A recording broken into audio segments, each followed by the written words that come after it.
Recap on Part 1. Shout at your son one more time and you'll see what I'll do. Nobody moved.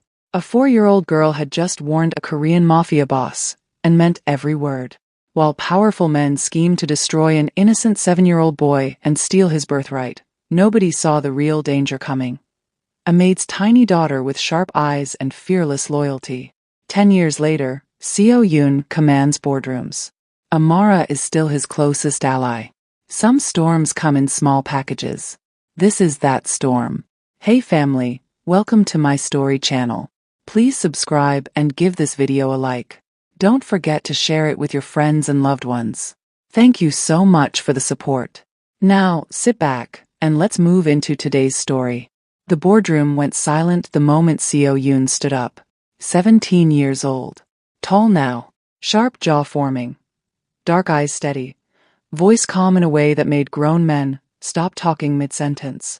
You're offering us 40% of a route that isn't even yours to give, he said, looking directly at the man across the table, a senior representative from a rival syndicate twice his age. Try again. And this time, bring numbers that respect my time. The man's jaw tightened. He glanced at Min Jae, seated at the head of the table, expecting the father to step in and soften it. Min Jae said nothing. He simply watched his son with quiet, unreadable pride. The representative cleared his throat and revised the offer. 10 years ago, this boy couldn't find his words in front of his own father. Now he silenced rooms full of dangerous men without raising his voice. When the meeting ended, Seo Yoon didn't head to his office. He climbed the back stairwell to the mansion rooftop, the same place he'd been sneaking to since he was 7 years old. She was already there. 14-year-old Amara sat on the ledge, legs swinging, a half-eaten mango in one hand, watching the sunset like she owned it. You're late, she said without turning around. The deal took longer than you said it would. How did you know I had a deal today? Because you always walk slower after a hard one. Like you're replaying it. She finally looked at him, eyes sharp, amused. So? Did you destroy them? I made them rewrite their offer twice. That's my boy. She grinned and threw him the rest of the mango. He caught it. Sat beside her. For a moment, neither of them said anything. Just two people who had grown up together, comfortable in silence the way only old friends could be. But something had shifted between them lately, and they both knew it. The easy childhood closeness now carried a different weight. He noticed the way she'd grown. Sharper tongue, sharper eyes, sharper everything. She noticed the way he'd stopped being a boy who needed protecting and become someone who, more and more, looked at her like she mattered in a way friendship didn't fully explain. Neither of them said it out loud. Min Jae's slowing down, Amara said instead, watching the horizon. I heard him coughing again this morning. Mrs. Han thinks it's more than a cold. Seo Yoon's smile faded. He won't admit it. He never does. Below them, in the courtyard, a car none of them recognized pulled through the front gate. Black, tinted windows. No appointment on record. Amara sat up straighter. That's not one of ours. Seo Yoon stood, eyes narrowing at the unfamiliar vehicle. Neither of them knew it yet, but the quiet, easy years were about to end. The man who stepped out of the black car wore an expensive gray suit and a smile that didn't reach his eyes. Kong Min Jae, he said, bowing slightly, too slowly to be respectful. I am Choi Dae-sung. I believe it's time our families spoke. Min Jae met him in the main hall. Seo Yoon standing one step behind his father's shoulder. Present, watching, learning.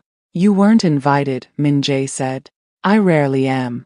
Dae-sung's smile widened. But I find that the most important conversations happen uninvited. He explained, in smooth and patient words, that the Choi Syndicate was expanding into territory the Kong family had controlled for 2 decades. He framed it as business. Min Jae heard it as a declaration. This is Kong land, Min Jae said. For now. Dae-sung glanced past him. At Seo Yoon. Is this the heir everyone talks about? The boy who supposedly speaks for himself now? Seo Yoon held his gaze, steady. I'm standing right here. You can ask me directly. Dae-sung's smile flickered, surprise, quickly hidden. Confident. Good. I like testing confident young men. Is that a threat? Seo Yun asked. It's an introduction. Dae-sung turned to leave, then paused at the door. Tell your father to consider my offer carefully. I'd hate for something to happen to disrupt this beautiful home. The door closed behind him. The hall was silent. He's testing us, Min Jae said quietly. Looking for cracks. There aren't any, Seo Yun said. Min Jae looked at his son for a long moment. There's always a crack, Seo Yun. The danger is in not knowing where yours is. That evening, Amara found Seo Yun in the study. Papers spread across the desk, jaw tight with focus. You're going to give yourself a headache staring at the same page for 20 minutes, she said, leaning in the doorway. The choice have moved on 3 of our shipping routes in the last 6 months. Quietly. Before today, I thought it was coincidence. And now? Now I think someone's been giving them information. Amara's playful expression dropped completely. She walked in and sat across from him. Someone inside the house? Maybe. Then we find out who. She said it the same way she'd said it when she was 4 years old, pointing a finger at a boy twice her size. Some things hadn't changed at all. Seo Yun looked at her, really looked at her, and felt something settle in his chest that he didn't have a name for yet. We, he repeated. Obviously we. She rolled her eyes. Did you think I was going to sit on the rooftop eating mangoes while someone tries to take down this family? He almost smiled. Almost. Stay out of the dangerous parts, he said. No promises. It took 3 days for Amara to find the first thread. She noticed it the way she always noticed things. Small. Easy to miss. Impossible to ignore once seen. A staff member, recently hired into the household's logistics office, kept stepping outside to take calls at oddly specific times. Always right after sensitive meetings. She mentioned it to Mrs. Han. Now older, slower, but still sharp. You think someone new is the problem? Mrs. Han asked, frowning. I think someone new is convenient, Amara said, which is exactly why it might not be them. Mrs. Han's face changed slightly. Something flickered behind her eyes. Memory, maybe guilt. What is it? Amara asked. Nothing, Mrs. Han said too quickly. Old habits. I still check the cameras sometimes. Force of habit from years ago. Amara studied her carefully. There was history in that sentence. History from the first conspiracy, 10 years ago, that hadn't been fully closed. Mrs. Han, she said slowly, is there something you never told us? From before. Mrs. Han's hands tightened around the cloth she was folding. Taeho had more contacts than anyone realized at the time. Not everyone loyal to him left when he did. Amara's stomach dropped. You're saying someone who used to work for him is still here. I'm saying it's possible. Mrs. Han wouldn't meet her eyes. I should have looked closer back then. I was afraid. I told myself it didn't matter anymore. Amara found Seo Yun within the hour and told him everything. His face went hard. Taeho's been gone for 10 years. His influence might not be. Seo Yun sat back, processing. The boy who once couldn't speak in front of his own father now spoke clearly, decisively. If someone's been feeding the choice information for months, they didn't start now. They've been waiting. Patient. Like Taeho always was, Amara said quietly. Seo Yun stood, jaw set. Then we move first. Before they expect it. For a moment, Amara just looked at him. This version of him, steady and certain, nothing like the boy who used to count stones under a tree to calm himself down. You've changed, she said softly. You helped, he said. You always do. That night, Min Jae collapsed in his study. Mrs. Han found him first, called for help immediately. By the time Seo Yun reached his father's side, the doctor was already there, voice grave, words like exhaustion and stress on the heart filling the room. Seo Yun stood frozen at the door. For the first time in years, he looked like that frightened 7-year-old boy again. Amara appeared beside him, took his hand without a word, and didn't let go. Min Jae survived the night, but the doctor's warning was clear. His heart could not handle the stress of running an empire under siege. You need to step back from active decisions, the doctor told him the next morning. Immediately, Min Jae, pale against his pillows, looked at his son standing at the foot of the bed. You'll have to handle the choice, he said. It wasn't a request. Seo Yun's throat tightened. Alone. You haven't been alone in years, Min Jae said. But yes. The decisions will be yours now. The voice in that room will be yours. For a moment, old fear flickered across Seo Yun's face. The same fear that used to make his words disappear in front of his father. Then it passed. Okay, he said simply. Min Jae studied him. You used to need someone to speak for you. I still have someone who speaks with me, Seo Yun said. That's different from needing someone to speak instead of me. Something like relief crossed his father's tired face. Yes, it is. 2 days later, Seo Yun sat across from Choi Dae-sung in a private meeting room. Alone, no advisors, no father standing behind his shoulder. Dae-sung smiled. No one to hide behind today? I was never hiding, Seo Yun said evenly.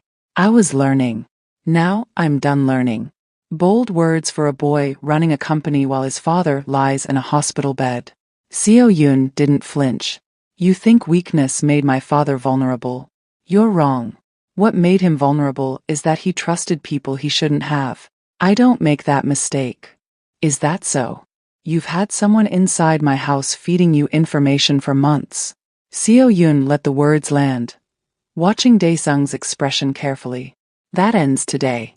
Whatever route, whatever shipment, whatever conversation you think you know, assume it's already changed. Dae-sung's composed smile finally cracked, just slightly. You're bluffing. Test it, Seo Yun said, standing. See what happens. He walked out without waiting for a response. Outside the building, Amara was waiting in the car, arms crossed. Well? She asked the moment he got in. He has someone inside. I confirmed it without confirming I knew. And now we find them before he uses them again. Amara studied his face. Calm, focused, nothing like the panicked boy locked in a dark room 10 years ago. You didn't need me in there, she said quietly. It wasn't a complaint. It was an observation. No, Seo Yun agreed. But I wanted you in the car waiting. That's different too. Amara looked away, hiding the small smile pulling at her mouth. Amara and Seo Yun spent the next 2 nights going through staff records together in the study. The same room where everything had once unraveled 10 years ago. Whoever it is, they had access to shipment schedules, meeting times, and security rotations, Seo Yun said, rubbing his eyes. That narrows it to maybe 6 people. Amara slid a folder across the table. 5. I already crossed one off. He looked up. How? Because I checked who was actually in the building during the Incheon shipment leak. One of your 6 was on leave that week, visiting his sister in Busan. She tapped the folder. I called the sister. He was there. Verified. Seo Yun stared at her. You called his sister? I'm thorough. You're terrifying. Thank you. They worked late into the night, cross-referencing names against dates, narrowing the list one careful elimination at a time. It reminded Seo Yun of being children in the East Wing, piecing together Taeho's old notes from torn fragments of evidence. Around midnight, Amara went very still. Seo Yun. What? This name. She turned the folder toward him. Logistics assistant. Hired 8 months ago. Recommended by. She paused. Recommended personally by Mrs. Han. Seo Yun's stomach dropped. Mrs. Han wouldn't. I'm not saying she's involved, Amara said quickly. I'm saying someone used her trust to get in. She told me herself. She was afraid she missed something 10 years ago. What if this is what she missed? They found Mrs. Han in the kitchen, hands trembling as she listened to the name. I recommended him because his references were excellent, she said, voice shaking. I checked everything. I was so careful this time, I swore I would be. Whose references? Amara asked gently. Mrs. Han's face went pale. A business contact. Someone I hadn't heard from in years. I didn't think to question it because the name felt familiar in a good way. Trustworthy. What name? Seo Yun asked. Mrs. Han's voice dropped to almost nothing. Han Jisoo, Taeho's former assistant. The room went cold. They moved fast. Too fast, maybe. By morning, Seo Yun had the logistics assistant quietly removed from his post and brought in for questioning. Calm, controlled, exactly the way his father had taught him before he ever needed to use it. The man broke within 20 minutes, confirming everything. He'd been planted by Taeho's old network years ago, sleeper style, waiting for an opportunity. The Choi family had simply been the first outside force willing to pay for what he knew. He acted alone, Seo Yun told Amara afterward, relief evident in his voice. It's contained. But that evening, Amara didn't come down for dinner. Nia knocked on her daughter's door, found it unlocked, the room empty. A note left on the desk, written in unfamiliar handwriting, not Amara's. She's safe. For now. Tell the boy to come alone if he wants her to stay that way. Seo Yun read the note twice before the words fully landed. Something cold and absolute settled over him. Not panic, not the frightened boy from years ago, but something sharper. Focused. They took her to send a message, he said quietly, because they know what she means to me. Min Jae, still weak but alert, gripped his son's arm from the hospital bed where they'd rushed to tell him. Then you send one back. Alone, the note says. You were never alone, Min Jae said. Not since you were 7 years old. Don't start pretending you are now. Seo Yun called Mrs. Han, called the head of security, called every loyal contact his father had built over 20 years, moving with a calm precision that surprised everyone watching him. I'm going where they tell me to go, he said. But I'm not walking in unprepared. And I'm not walking in without backup positioned outside, even if they don't see it. That's not what alone means, the security chief said carefully. I know exactly what it means, Seo Yun said. I'm choosing what it means. For the first time, no one in the room argued with him. The location was an abandoned warehouse near the old shipping docks. Fitting, Seo Yun thought, that everything always seemed to circle back to forgotten places. He walked in alone, as instructed. 2 of Dae-sung's men flanked the entrance.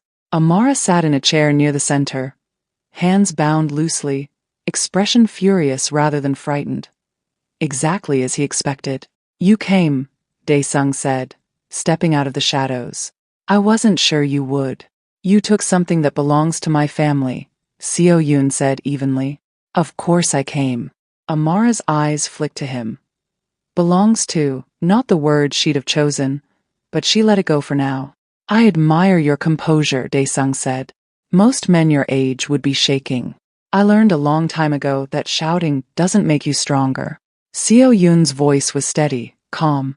Amara's words from a different lifetime echoing through him without him even realizing it. It just makes you loud. Dae-sung's smile thinned. Cute. Did the girl teach you that? She taught me a lot of things, Seo Yun said, including that the people who threaten children usually do it because they're afraid of what happens when those children grow up. Is that a threat? It's an introduction, Seo Yun said, echoing Dae-sung's own words from days earlier. Outside, exactly on schedule, the lights around the warehouse cut out. Min Jae's security team moving into position, silent and precise, just as Seo Yun had arranged. Dae-sung's men startled at the sudden darkness. You said alone, Dae-sung snapped. I came alone, Seo Yun said. I never said I'd stay that way. In the chaos of the next 60 seconds, security flooding in, Dae-sung's men scattering, shouts and movement in the dark. Seo Yun crossed the room directly to Amara, cutting her hands free himself. Took you long enough, she muttered, voice shaking despite her attempt at humor. I had to time it right, he said. You taught me that too. Think before you act. She looked at him. Really looked, in the chaos and the dark. You're not scared, she said. I am, he admitted, but I'm not going to let it stop me. Also taught by you. Dae-sung was apprehended before he reached the door. Security closing every exit Seo Yun had quietly arranged hours before.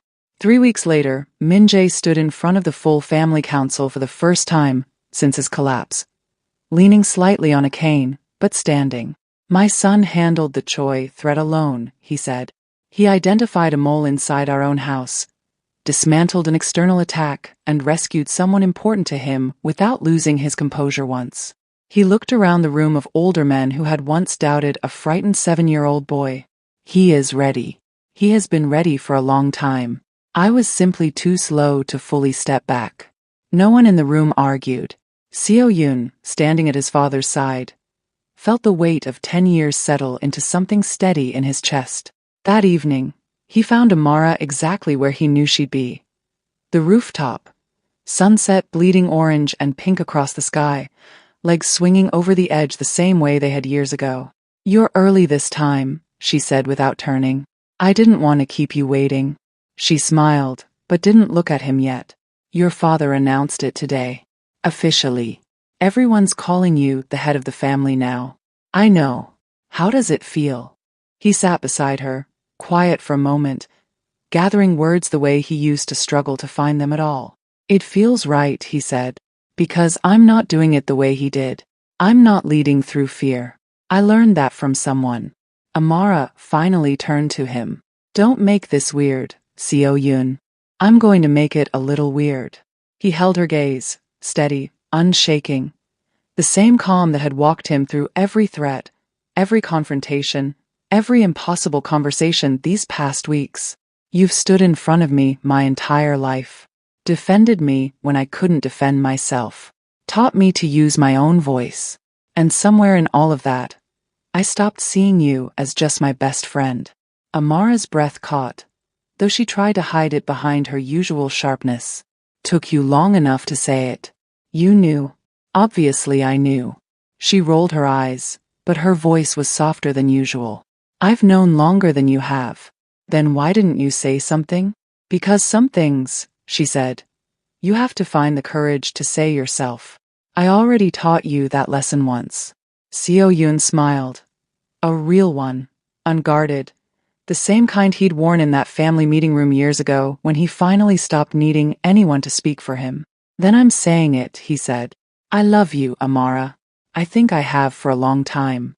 She studied him one final time, the way she always did before deciding anything.